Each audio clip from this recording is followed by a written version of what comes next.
You're listening to Talking to Teens, where we speak with leading experts from a variety of disciplines about the art and science of parenting teenagers. I'm your host, Andy Earle.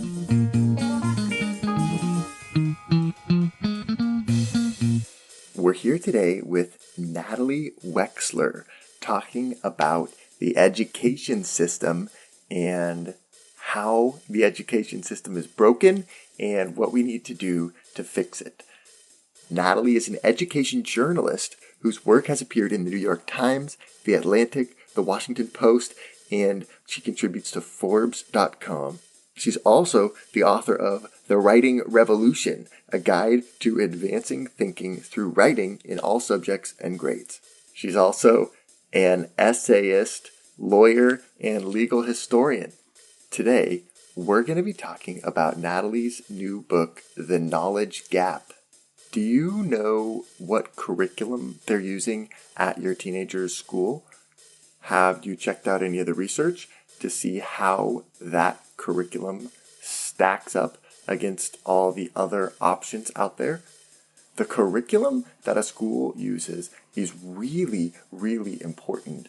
There's a huge range between the top curriculums and the worst ones.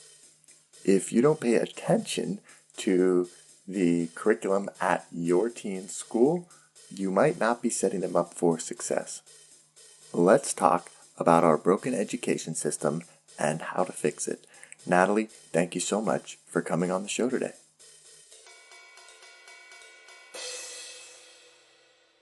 I just finished reading this book recently, The Knowledge Gap, The Hidden Cause of America's Broken Education System and How to Fix It.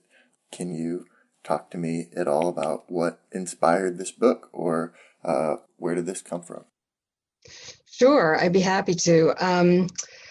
Well, I had been writing about education as a journalist for a while, and I was particularly interested in what's known as the achievement gap. It's gap in test scores between essentially kids at the upper and lower ends of the socioeconomic spectrum.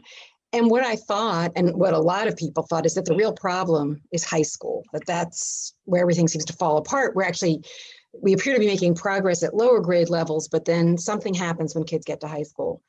And what I found really was explained to me eventually, I can't say I figured this out by myself, is that the problems that become so apparent in high school have their roots in the way we teach elementary school. And a lot of that progress that seems to be happening to some extent in elementary school is really illusory and is planting the seeds of failure in high school, because we are spending enormous amounts of time on reading comprehension, quote unquote, skills, like finding the main idea or making inferences. And the theory is that kids just need to get really good at those things. It doesn't really matter what they're reading or whether they're acquiring any substantive knowledge.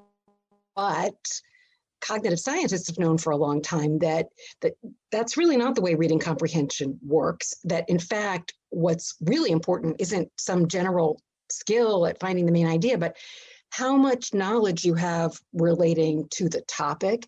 And I would also say how much general academic knowledge and vocabulary you have. Yeah. That's what's going to be the prime determinant of your ability to understand written text. And so what we should be doing in elementary school is immersing kids in academic knowledge, which, by the way, they really prefer to just practicing finding the main idea day after day.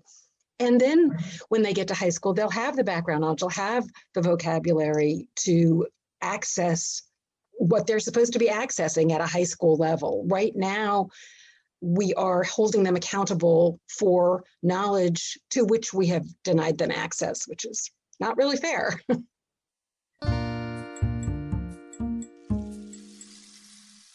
So talk to me about the title of your book here says it's the hidden cause of America's broken education system. So how do we know it's broken and what's broken about it? Well, there's lots of evidence that it's broken, especially for kids who are less privileged and who, essentially it's, if your parents are not highly educated, you have less opportunity to acquire academic knowledge and vocabulary at home. Yeah. So it's really, that's the central thing.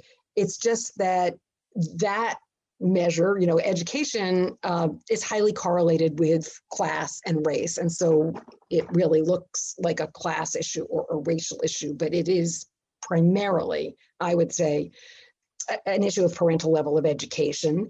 And it's so, and I would say even for the kids who are doing well in the system, it's not serving them as well as it could, because there's a lot of wasted time and a lot of boredom involved. But especially for those kids who are in the more vulnerable position, we have lots of evidence that they are not doing as well on standardized tests, for example. And we no longer really have the problem of standardized tests being culturally biased. We're not asking questions about playing polo or whatever, or yachting, Right. It is really, do you have the academic knowledge background to read and understand those test passages and answer those questions? We keep thinking that this is a skills problem because it looks like that's what the tests are assessing. Like, Right. read the passage that you've never read before and find the main idea. So it looks like it's testing not knowledge, but the skill of finding the main idea. In fact, if you don't have the knowledge to understand the passage, you don't get a chance to demonstrate your skill at finding the main idea. And it has been said that these tests are really knowledge tests in disguise. And that's the hidden part. We think this is a problem of skills, but it is fundamentally a problem of knowledge. And one thing you point out that I found really interesting was you talk about how high school students are lacking a sense of chronology in terms of maybe confusing things like the Civil War and civil rights movements and when things happen in relation to each other. I thought that really rang true to me in my education, just like learning all of these sort of things throughout elementary, middle, and high school that you lack a firm grasp of how they relate to one another. You're sort of just like all these different things kind of are thrown at you. And and I'd say that there are two basic reasons for that. Well, three basic reasons. And one, especially in the last 20 years, is we're just not spending much time, certainly at the elementary and often at the middle school level, on social studies or history at all. So it's just not being taught. Right. But then beyond that, there are a couple of other issues. I think one is that there's a general disdain for having kids memorize things and just retain them in long-term memory, dates and events. And the idea is like, that's boring and unnecessary. But in fact, that is the foundation for understanding things and for being able to think critically and analytically about things, is if you have that factual information in long-term memory. And then the last problem is that we have long assumed that history is a developmentally inappropriate topic for kids below the age of like third or fourth grade. There's no scientific basis for that, and it is a huge wasted opportunity. The longer you wait to introduce history, the harder it is for kids to really get what it's all about and to think about it at the deeper levels that we want them to think about it. And, first and second graders are perfectly capable of understanding stories about history. They are not maybe going to get every nuance, but it's really important to start there so that when they do get to high school or middle school, they have that background to draw on, that sense of what the past is. And maybe they did hear about the Civil War and they did hear about the civil rights movement. And so they can tell them apart, But we have college students. I mean, there are videos on the internet. I cite to one of them, at least in the book, of college students who don't know the difference between the Civil War and the civil rights movement, who don't know who won the Civil War, Right. have no idea what century it took place in. Right. And it's not just the Civil War. They don't know what country we won our independence from. And these are at a reputable college. So this is really a problem. It is most acute with kids from less educated families, but it is a widespread problem across the board.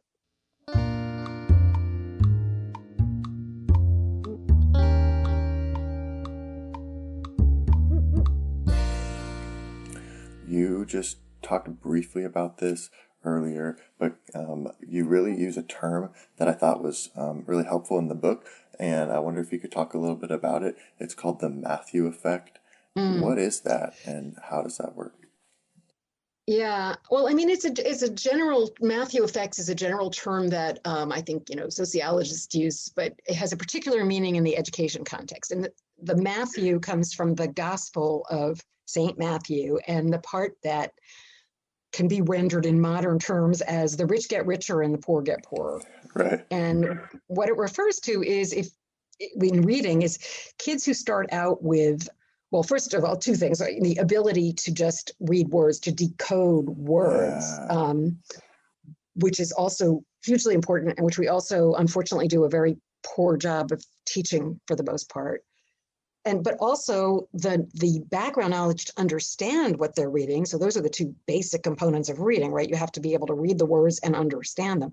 So kids who start out with more of that background knowledge that enables them to understand what they're reading, we have this system, we have this leveled reading system where we let those kids read more sophisticated texts because they can.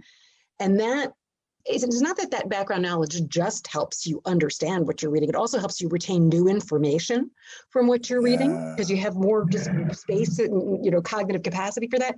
So they're reading more sophisticated books. They also, it's been said that knowledge is like Velcro. It sticks best to other related knowledge. So they you also can have create more of those links to existing knowledge that just make facts so much easier to learn. Right. So they have more of that other half of the Velcro, and so they acquire new information, new vocabulary, and that in turn enables them to read even more sophisticated texts and et cetera. So it's sort of a virtuous cycle for them. But for the kids who start out with less academic knowledge and vocabulary, first of all, they're limited to simpler books because that's thought to be how they're going to acquire those comprehension skills. They just practice on easy to read books.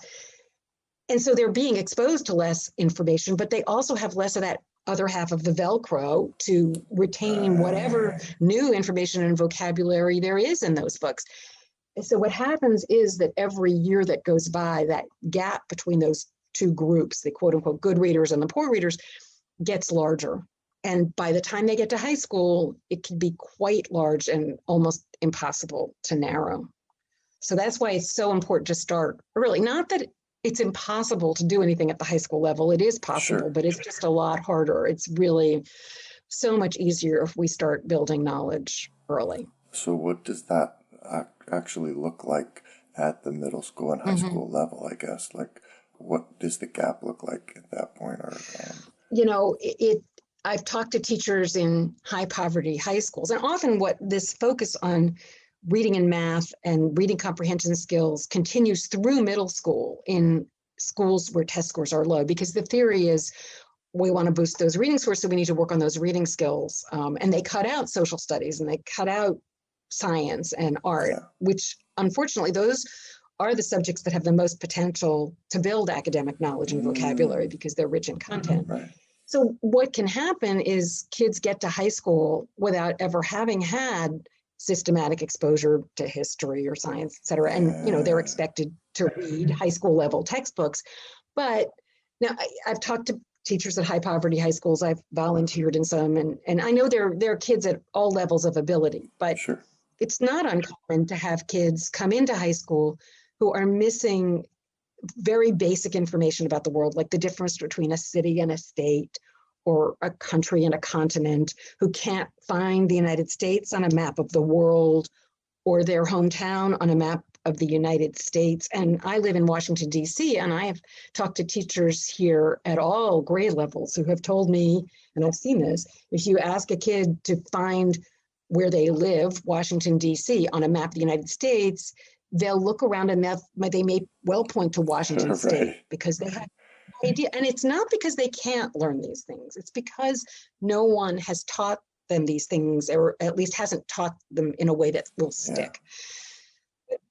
I've also talked to parents of kids who are, in AP US history classes at fairly elite high schools, and say that, they've heard from teachers that those kids too kind of lack a sense of chronology, grappling with just some sort of like what came first, the Civil War or the War of 1812, and that's because we haven't focused enough on getting them to understand that in a way that is sticky. And there are ways to do that. There are definitely, and one of the things that I've discovered is there's been a lot of research by cognitive psychologists and neuroscientists on how people learn. There are things that they have come across there are findings that would really help teachers and students, but teachers don't learn about those things in their training or even on the job. And so because of that, their jobs are much harder than they should be.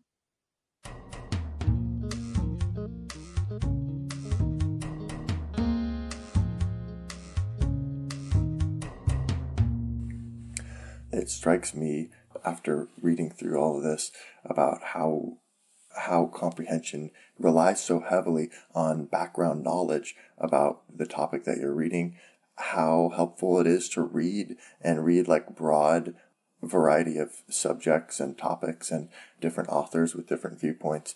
And I wonder, I think it's kids are spending a lot of time, on digital media, but reading is always just such a crucial activity for kids, I guess.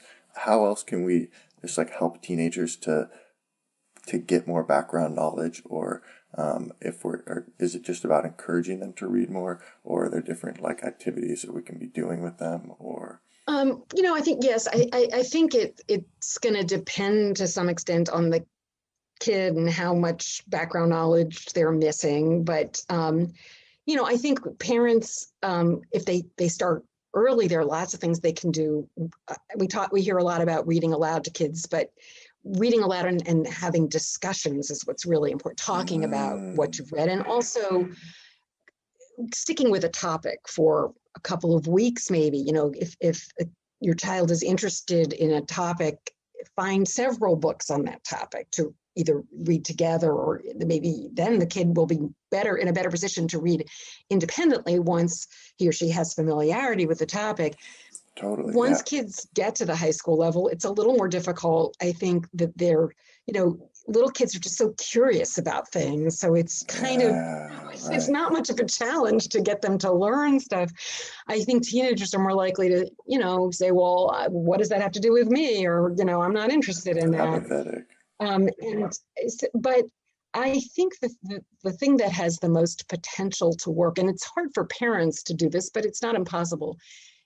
If a child or a teenager is lacking background knowledge for what he or she's supposed to be learning, the thing that can really help, first of all, the two things. One is some kind of tutoring, which could just be a parent saying, let's sit down. Maybe on something here, let's sit down and figure this out. Like, what don't you understand about the Civil War or whatever? But the other thing that can work on a larger scale, that kind of tutoring is hard for schools to do on a large scale. And sometimes that is what is needed. Yeah. So the thing that can work on a larger scale is teaching kids explicitly in a manageable way to write about the content they are trying to learn. That can be very powerful. But the problem is we also, in addition to not doing a great job of teaching reading and building knowledge, we do a very bad job of teaching writing. And it's not teachers, they're not getting trained in how to teach writing. We have really underestimated how hard it is to write, to learn to write. And we've kind of just expected kids to pick it up.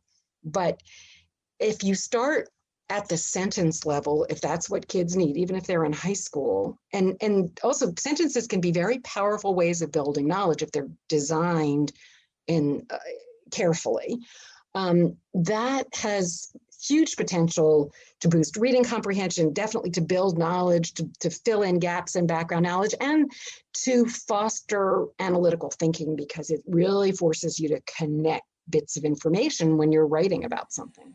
Yeah, and you do all this research and take different kind of sources of information and put them together, and then have to really clarify your thoughts enough to put it into writing. And I'll just say, what is needed is a method of writing instruction that observes two principles. One is start at the sentence level, if that's what kids need, so that they're not overwhelmed by the difficulty. We ask kindergartners to write at length. That's really overwhelming for many of them. And secondly, the sentence level or whatever activities writing you're doing should be grounded in the content of the curriculum, the core curriculum.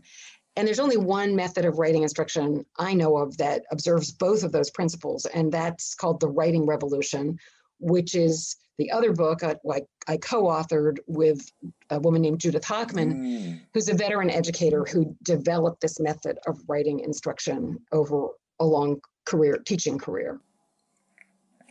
Well, that's one theme that I felt like I saw throughout your book is like how much we sometimes underestimate what kids' potential and what they're able to do. And there was a few times that I saw that happen in your book where teachers were like really surprised, like they, tried it a different way, and really were like, wow, the kids like really, handled it really superbly. And I think we do that a lot. We kind of assume that people or write people off, I guess, and don't challenge them. Yeah, and we unnecessarily make a lot of kids feel like failures. And with writing, I mean, sometimes all it takes is giving them enough information so that they have something to write about. I mean, I was interviewing a teacher in Tennessee who, her kids, they mostly came from pretty highly educated families, but she couldn't get them to write. They just like hated writing. She said that was true throughout this elementary school. She said that we have teachers who'd rather jump off a building than teach writing because it was so hard. But then they switched from this, this sort of standard curriculum, which really doesn't give kids much information, to one of these newer curricula that's out there that really does go pretty deeply into like these were third graders and they were going into the Vikings and ancient Rome. And she said, I thought they wouldn't be interested in that, but they were fascinated by it. And the other thing she noticed was that suddenly they couldn't stop writing. They had so much they wanted to write about. They wanted to write about all the stuff they were learning. So, sometimes it's just not that complicated. Yeah.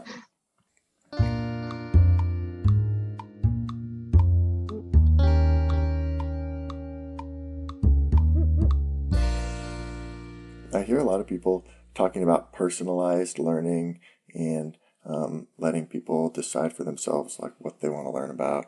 But you have this great quote in here that was, if allowed to choose my own content in elementary school, I would have become an expert in princesses and dogs, one critic has observed. Yes. And I thought that was just, a great line. Yes, I want to give credit where credit's due. That was a quote from a woman named Lisa Hansel, who had somebody I know, but this was something she had written, and it's a great encapsulation of the problem with letting, especially young kids, just choose what they want to learn, which is one interpretation of personalized learning. But the other problem is, kids can get very interested in things that they don't know about, so therefore they can't choose to learn about which them. is what struck me about it, you were talking about with the Vikings, exactly. Like maybe you wouldn't even have been able to choose a topic like that because you don't even have any reference for the fact that these people existed and did these things, but you could be very interested in it. Yeah. Absolutely. And that idea that we should just let students choose what they want to learn is one that's been around for a long time, but even before this term personalized learning came along. And it's part of this system of so-called reading instruction at the elementary level. Kids are allowed to choose the book from a basket. Choose any book you want, but it has to be, if you're a level, L, you have to go to the basket labeled level L, which is that those books have been determined to be easy for you to read. And the limitations there, they're choosing in a way, but they're not learning anything. So choice has its place, but we've really elevated it to a position that's too great for its value. So how do you think we need to factor that into decisions on topics? We mostly need to just take it upon ourselves to introduce kids to new things that they might not be aware of, and then give them just kind of a little say in maybe like fine-tuning more or less emphasis here and there, something like that. Well, yeah, I mean, I would say, there should be time in the school day for kids to spend, 20 minutes reading whatever they want Sure. for fun and stuff that's easy to read. But right now, we've made it the sort of centerpiece of the curriculum. And what teachers have told me is that once they do introduce topics like the Vikings or whatever, the kids choose what they want is to read more books about that or more books by the same author. If it's, they say they've read a chapter book aloud and the kids, and I've heard of, teachers going to the public library to satisfy these kids' demands for more books on a topic and more books by the same author. And the public library runs out of those books because so many kids are choosing to read about this topic or this author they've been introduced to by the curriculum. We're here today with Natalie Wexler talking about our broken education system and how to fix it. And we're not done yet. Here's a look at what's coming up in the second half of the show. So what actually goes on in classrooms may or may not conform to whatever the official curriculum is. To the extent that people were doing anything with writing, they were prioritizing quantity, like let's get kids to write a lot over quality. And that's, I think, the Common Core writing standards kind of fall into that trap. Yeah. They don't appreciate the difficulty of writing and the need to start at the sentence level. And so they basically tell you should have kids in kindergarten writing opinion essays.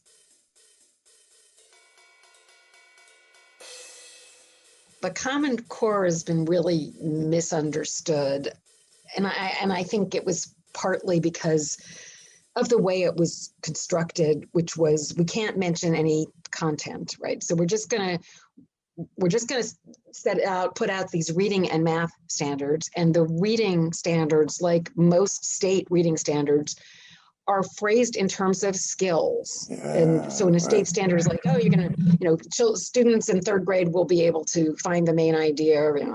It was, different skills, not just finding the main idea, but connecting a claim to evidence in text or something like that. But which is harder, but it didn't say what text. And so many teachers looked at those standards, and not just teachers, administrators, policymakers, and thought, okay, we need to just teach kids the skill of connecting claims to evidence in text, or the skill of reading complex text. But what the authors of the Common Core literacy standards really intended was, and the only way you were going to be able to meet these standards was that you would build kids' knowledge and have them accessing more complex text with some background knowledge about it so that you would be able to read it. Because if you just hand kids a piece of complex text on a subject they know nothing about, guess what? They can't really understand it. Want to hear the full interview? Sign up for a subscription today.